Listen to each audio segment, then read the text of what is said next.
Olá, meu nome é Valéria e hoje nós vamos aprender um pouco mais sobre ciência. Hoje nós veremos alguns conteúdos referentes à energia, como provém a energia não renovável, a energia renovável, quais são as fontes de energia e se essa energia ela pode ser ou não calculada. Aqui nós veremos que energia é uma grandeza física. O que é uma grandeza física? É tudo aquilo que eu consigo medir, tá? Então, a energia ela pode ser medida e a gente vai ver, né? Então, essa grandeza física ela pode ser calculada e a energia ela pode gerar um trabalho. O que é um trabalho? Trabalho não é só aquilo que a gente vê como emprego, né? A gente confunde muito que trabalho e emprego é a mesma coisa, mas não é. Né? O trabalho é tudo aquilo que vai ter um movimento. Então aqui o trabalho ele vai ser o movimento que vai ser gerado através da ação da energia. A energia, se a gente pegar o livro de física e procurar o termo força, certamente vai achar uma definição. O mesmo ocorrerá com o termo do átomo no livro de química ou adição no livro da matemática. Sempre quando a gente vê, então, o nome energia, a gente vai associar com física. Mesmo com a dificuldade de definir energia, é possível identificar várias de suas formas na natureza.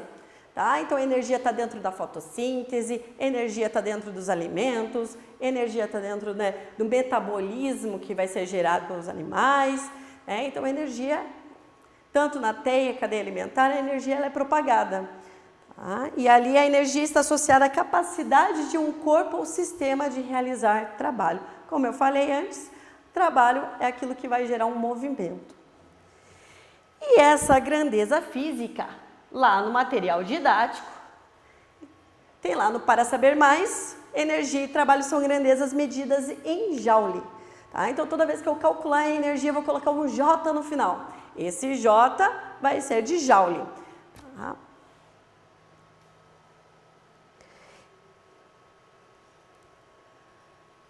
E as fontes de energia? As fontes de uso de energia, né? Então, nós conhecemos energia renováveis e não renováveis. Nós temos um esquema onde nós temos ali calor, indústria, residência, serviços.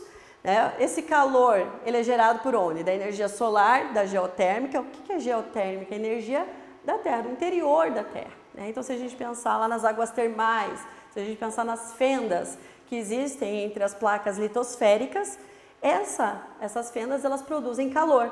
Esse calor ele pode gerar energia.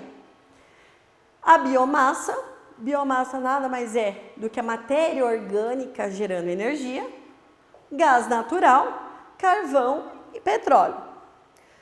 Ali vocês podem ver que o petróleo e o carvão eles estão separados ali na mesma coloração e eles são trabalhados na refinaria. Por quê? Aquele petróleozinho ele vai transformar naquela gasolina que a gente utiliza como combustível.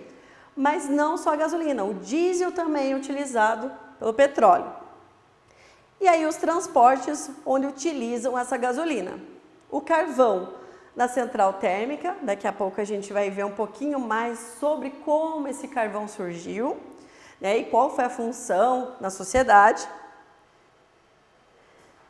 E ali nas nossas residências o calor gerado tanto pela energia solar, quanto também pela energia geotérmica, a gente utilizando também ali na residência a parte lá da gasolina, como meio de transporte, enfim. Fontes de energia não renováveis. Se tem aquele nãozinho ali na frente, quer dizer então que ele não vai retornar, Então a gente fala renovável como um retorno. Energia não renovável, ela não vai retornar para a natureza. Então quer dizer o quê? Que toda vez que eu utilizo a gasolina, ela vai ser uma fonte que vai se esgotar. Então aquele gás gerado pelo motor, da utilização do combustível, vai para a atmosfera, vai poluir, mas não vai ter um retorno que vai se tornar de novo fonte de energia. Tá? Então, essas energias não renováveis, como petróleo, carvão ali, elas são energias não renováveis. Ainda no material didático, diz que a extração e o transporte de petróleo já causaram vários desastres ecológicos. Tanto neste capítulo como no próximo nós vamos ver sobre esses desastres ecológicos que foram ocasionados pelo derramamento de petróleo. E cita ali uma catástrofe que teve no Golfo do México, na qual uma explosão resultou no derramamento de cerca de 5.000 barris de petróleo no mar do Golfo ali no México. Então, tem resquícios de poluição que permanecem por anos. Então, por exemplo, Chernobyl, a gente vai ver sobre a usina nuclear, que é um desastre que ocorreu, que essa energia, ela continua ainda sendo liberada, só que é uma energia ali que não é boa, é uma energia que vai ser de poluição. Ainda no material mostra a refinaria, então a plataforma daquela historinha que eu contei do Golfo do México, sendo aqui o incêndio da plataforma, o óleo ali caindo, o petróleo, e aí toda, não só o desastre por perda de combustível, mas também por afetar todo um ecossistema. As fontes de energia renováveis. Então, se não renovável não retorna, as renováveis retornam ao ambiente. As energias renováveis, quais são? Energia hidráulica ou hídrica, conforme tanto faz. Energia solar, energia eólica, de biomassa, geotérmica e oceânica. Então, a hídrica, ela é utilizada através da ação, então, de rios e lagos. Então, olha, quando tem aquela corrente maior lá nos rios, gera uma energia, essa energia passa para uma turbina, que logo mais a gente vai ver, e essa turbina, então, ela vai capturar a energia e vai passar para uma corrente elétrica. A energia solar é a energia que vem do sol, a energia eólica dos ventos, a de biomassa, como eu falei, da matéria orgânica, a geotérmica das fendas lá, das placas litosféricas, e a oceânica das marés.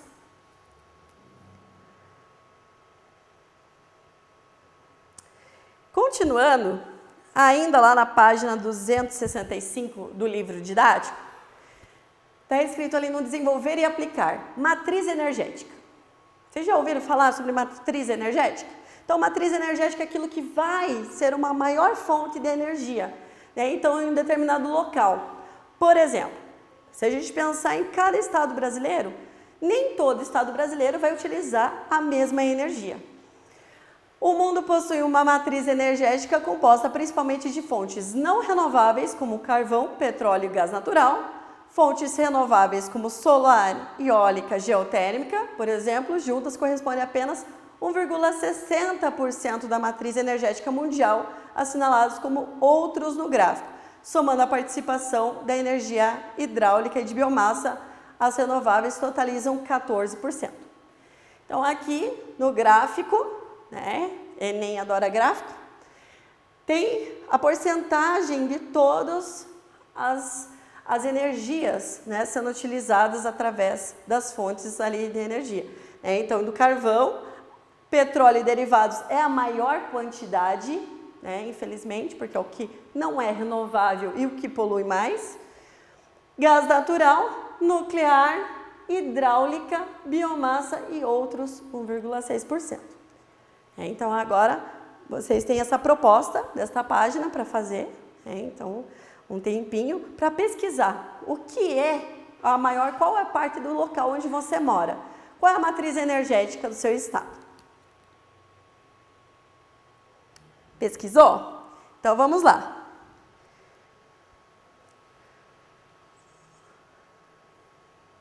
Os tipos de energia. Se eu falei que energia é algo necessário para provocar uma ação, um movimento, enfim, a energia ela tem dois tipos, então principais. Nós temos dentro da energia mecânica dividido em energia potencial gravitacional e energia potencial elástica. Essa energia, se ela tem movimento, a gente chama de energia cinética. Tá? Então, a energia cinética é a energia do movimento. Energia potencial é aquela energia armazenada, que fica ali, né, retida, que pode virar uma energia cinética ou não. Tá? Então, a energia cinética do movimento, energia potencial armazenada, que pode se transformar em energia cinética. Energia potencial gravitacional. Gravitacional já fala do quê? Gravidade. Então, a energia potencial gravitacional tem a ver lá, então, com relação à Terra, a Lua, né, o planeta, todos os planetas, o sistema solar, do universo e o Sol? Sim, tá? Então, a energia gravitacional, ele vai falar de gravidade.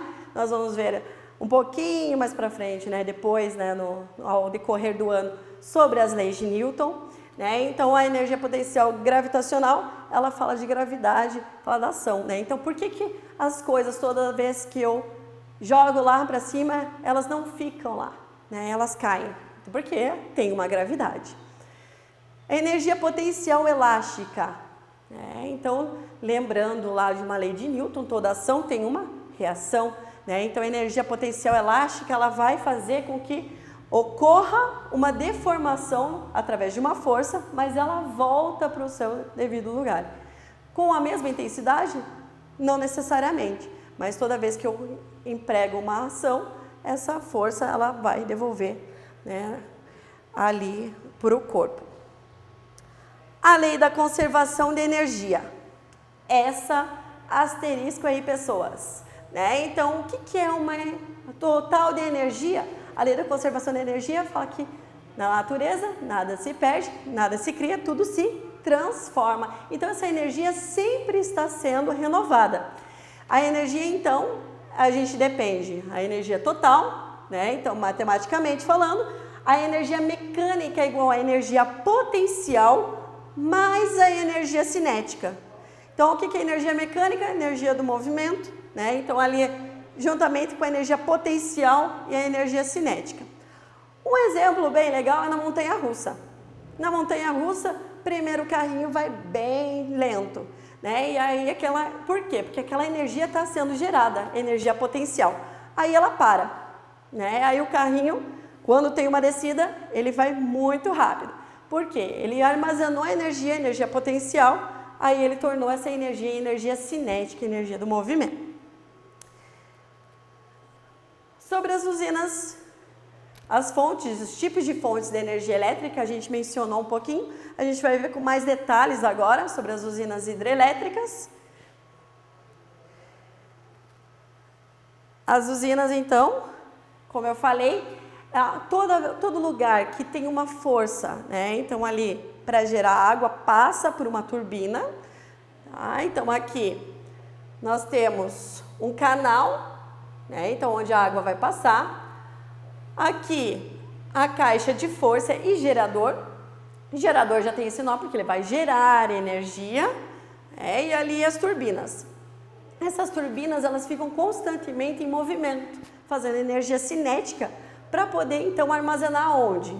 Armazenar no gerador. O gerador vai ter uma energia potencial ali. Essa energia potencial armazenada, ela vai se transformar de novo em energia cinética. Tá? E como? Através ali da força, né? Então ela vai passar aqui para as correntes elétricas, chegar nas torres de energia. Essas torres, elas vão transmitir essa energia, né, para as residências.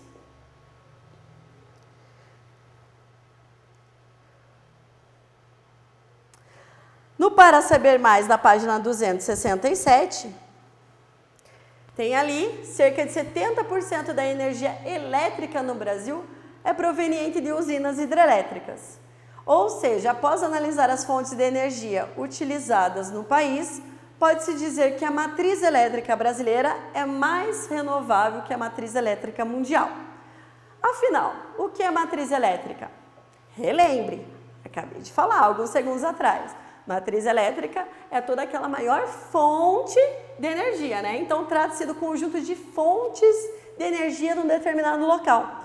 No nosso país, a maior matriz elétrica são as hidrelétricas.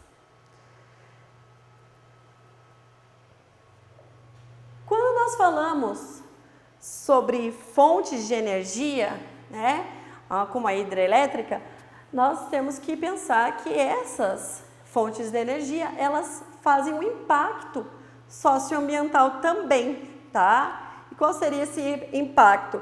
Então, ela pode, na construção, durante a construção dessas hidrelétricas, alguns ecossistemas podem estar prejudicados, como, por exemplo, nós temos ali o ecossistema marinho, que não está adaptado, ele pode ter ali contato com alguns metais pesados, esses metais pesados passar para a teia e cadeia alimentar. Nós temos também alguns outros impactos, por exemplo, no ecossistema terrestre. Está lá um animal no seu habitat, no seu nicho ecológico, aí chega uma hidrelétrica, né, inunda tudo. Aquele animal que é terrestre, que não está apto para ficar naquele meio, ele acaba, né, então, entrando num sério desequilíbrio. Então, algumas espécies, devido aos impactos ambientais, elas acabam sendo extintas. Continuando, diz que ali no material didático, uma prática comum é o fechamento de rios secundários. Então, tem aquele rio principal, onde vai ser a fonte de energia, mas aqueles rios secundários ali, eles acabam secando, obrigando-os a permanecerem apenas uma trajetória. Outra possibilidade é a transição de rios menores, ou seja, criar caminhos para que os rios menores desaguem o rio principal. Então, antes de fazer uma fonte de energia como uma hidrelétrica, é necessário todo um planejamento antes, né, para ver quais são os desequilíbrios que podem ocorrer.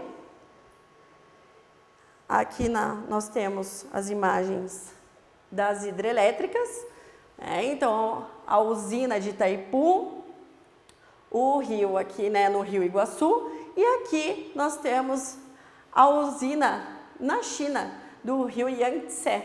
Então, são duas usinas distintas, a gente consegue observar que não é só no nosso país que utiliza a hidrelétrica, e sim outros países do mundo. A energia dos oceanos, então ali o movimento das turbinas, então as turbinas ali tentando gerar energia, elas ficam constantemente fazendo energia cinética para poder então gerar uma energia potencial e energia elétrica consequentemente. Usinas termoelétricas.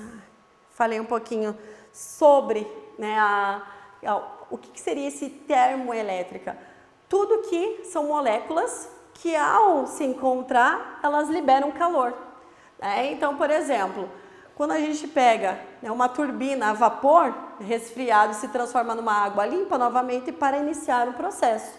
Então, todo o vapor ali gerado, ele pode sim ser uma fonte de energia.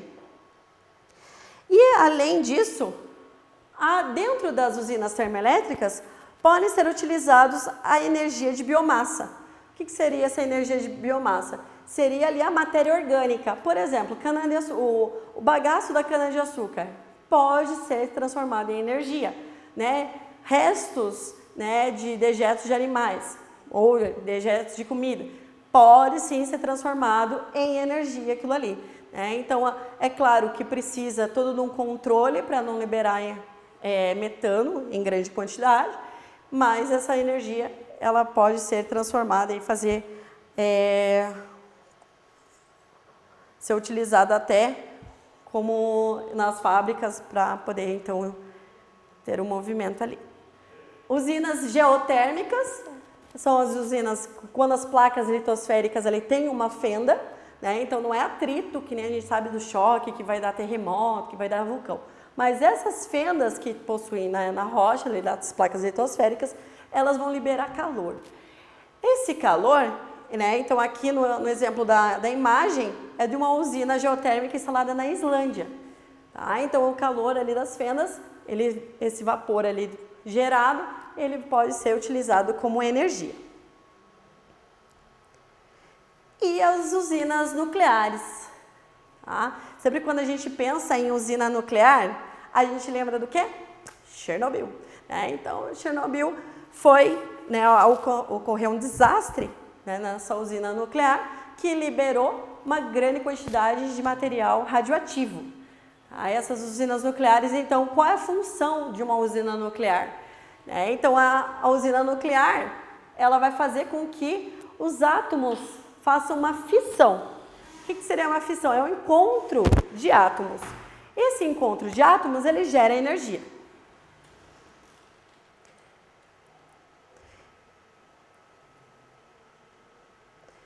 Usinas eólicas, então a energia sendo gerada pelo vento. Então tem uma turbina ali que vai movimentar e fazer com que aquilo gere energia. E aqui no Brasil nós temos então, um complexo eólico do Alto Sertão com mais de 400 aerogeradores. Então, quando a gente fala só que a matriz energética do Brasil é hidrelétrica, nós pensamos que no Brasil só tem hidrelétrica, e não. Então, aqui nós temos também uma fonte de energia diferente, que é a energia eólica. A energia solar, cada vez mais sendo utilizada, com as placas solares, capturam ali a energia do sol e transformam isso em energia. E aqui, então, na figura, o sol batendo na placa solar, gerando ali vapor. Depois tem um condensador, que vai fazer o quê? Condensador, relembrando lá no 6º ano de vocês, há muito tempo atrás, Então, o condensador, ele vai pegar, juntar as moléculas ali, que está de gás, vai se transformar para virar o quê? Líquido. Então, aqui o líquido começa a fazer caindo da turbina. Quando ele cai ali da turbina, só fica a energia mesmo necessária, então aquela energia que seria do gás necessária para poder então fazer uma corrente elétrica. E vou deixar para vocês algumas atividades. Essas atividades nós vamos encontrar na plataforma. Vai ter atividade também no RA que dá para você olhar, pesquisar. E nós temos também algumas atividades das páginas da apostila, ok? Muito obrigada. E é isso, pessoal.